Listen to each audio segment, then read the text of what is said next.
بسم اللہ اللہم صلی علی سیدنا محمد وعلی آل سیدنا محمد وبارک صلی اللہ علیہ وسلم الصلاۃ والسلام علیک یا سیدی یا رسول اللہ وعلی آلک وصحبک یا حبیب اللہ صلی اللہ علیہ وسلم۔ اے عزیز، آج نعمت کی حقیقت کے متعلق کچھ بیان کریں گے کہ اللہ تعالیٰ نے 4 قسم کی چیزیں پیدا کی ہیں۔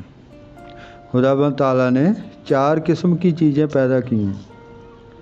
اے عزیز، معلوم ہونا چاہیے کہ اللہ تعالیٰ نے جو چیزیں فرمائی ہیں وہ انسان کے حق میں 4 قسم کی ہیں۔ پہلی قسم میں وہ چیزیں ہیں جو دنیا اور آخرت میں کام آئیں، جیسے علم اور نیک اخلاق دنیا کے اعتبار سے بڑی نعمت اور دولت ہیں۔ دوسری قسم میں وہ چیزیں داخل ہیں جو دونوں جہاں میں اس کے لیے نقصان دہ ہیں، جیسے نادانی اور بدخوفی اور مصیبت اور بلا۔ تیسری قسم وہ کہ جن سے دنیا میں آرام حاصل ہو لیکن آخرت میں رنج و غم، جیسے دنیاوی نعمتوں کی کثرت اور انسان کا ان نعمتوں سے بہرہ جاب ہونا۔ احمقوں اور نادانوں کے نزدیک یہ نعمت ہے، لیکن دانشوروں اور صحاب معرفت کی نظر میں یہ بڑی بلا ہے۔ اس کی مثال اس بھوکے شخص کی ہے جس کو زہر ملا ہوا شہد کہیں سے مل جائے تو وہ اگر احمق اور نادان ہے اور اس بات سے بے خبر ہے تو وہ اس شہد کو بڑی نعمت سمجھے گا، اور اگر دانشمند اور ہوشیار ہے تو اس کو ایک بلائے عظیم سمجھے گا۔ چوتھی قسم وہ ہے کہ دنیا میں رنج و تعب کا باعث ہو۔ چوتھی قسم وہ ہے کہ دنیا میں رنج و تعب کا باعث ہو، رنج اور تعب کا باعث ہو لیکن آخرت میں آرام اور راحت والی ہو۔ وہ عبادت اور نفس اور شہوت کی مخالفت ہے۔ عارفوں کے نزدیک یہ ایک بڑی نعمت ہے، جیسے کڑوی دوا جس کو وہ بیمار جو دانشور ہے راحت سمجھتا ہے اور احمق اس کو مصیبت خیال کرتا ہے۔ آگے فصل بیان کرتے ہیں۔ اے عزیز، معلوم ہونا چاہیے کہ دنیا میں بھلی بری چیزیں ملی ہوئی ہیں، پس وہ چیز جس کا فائدہ اس کے نقصان سے زیادہ ہو وہ نعمت ہے، لیکن لوگوں کے حوال کے اعتبار سے یہ بات مختلف ہے، کیونکہ اکثر مخلوق کے بارے میں یہ کہا جا سکتا ہے کہ جب مال ان کے پاس بقدر کفایت ہوگا تو اس کا فائدہ اس کے زر سے زیادہ ہوگا، اور اب جب مال حاجت سے افزوں ہوگا تو اس کا نقصان اس کے فائدہ سے کہیں زیادہ ہے، اور کوئی ایسا بھی ہے کہ تھوڑا سا مال بھی اس کے لیے معذب نقصان دہ ہے، جس کا باعث یہ ہے کہ اس پر حرص کا غلبہ ہے۔ اگر وہ بالکل نادار ہوتا تو اس طمع اور حرص سے محفوظ رہتا۔ البتہ ایسے لوگ صاحب کمال اور سخی بھی ہیں کہ بہت سا مال بھی ان کو نقصان نہیں پہنچاتا، کیونکہ وہ اس مال کثیر سے غریبوں اور محتاجوں کی مدد کرتے ہیں۔ بس اس سے ظاہر ہوا کہ ایک چیز کسی کے حق میں نعمت ہے اور کسی کے حق میں بلا ہے۔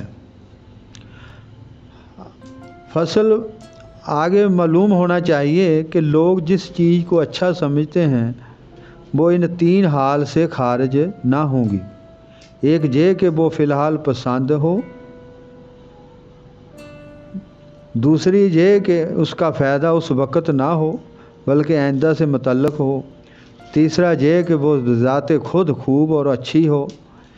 اس طرح جس چیز کو برا سمجھا جاتا ہے اس کو بھی یہی صورت ہے، اس کی بھی یہی صورت ہے، یعنی یا تو فی الحال ناپسند ہوگی یا آئندہ ہوگی، نقصان رساں ہوگی یا اپنی ذات میں خراب ہوگی۔ بس بہت عمدہ اور اچھی چیز وہ ہے جس میں یہ تینوں حالتیں جمع ہوں، یعنی پسندیدہ، آئندہ سود مند اور بذات خود خوب۔ ایسی چیز علم و حکمت کے سوا اور کوئی نہیں ہے، اور کسی دوسری چیز میں یہ خوبیاں جمع نہیں ہیں، اور اس کے مقابل میں بہت بری چیزیں جہل و نادانی ہے، کہ وہ ناپسند مضرت رساں اور بذات خود بری ہے۔ معلوم ہونا چاہیے کہ علم سے بہتر کوئی چیز نہیں ہے، لیکن اس کے لیے جس کا دل بیمار نہ ہو، اور جہل ایک مرض ہے جو فی الحال اذیت رساں اور پسندیدہ ہے کہ جو شخص یہی چیز سے بے خبر ہے اور اس کو جاننا چاہتا ہے تو وہ اس وقت اپنی نادانی اور جہل کے غم سے بے قرار ہو جائے گا۔ جہل اگرچہ بدنما ہے مگر یہ بدنمائی اس میں نظر نہیں آتی، کیونکہ وہ دل کے اندر ہے اور وہ دل کی صورت کو بگاڑ دیتی ہے، اور اس میں کوئی کلام نہیں کہ باطن کی بدصورتی ظاہر کی بدصورتی سے بدتر اور یشتر ہے۔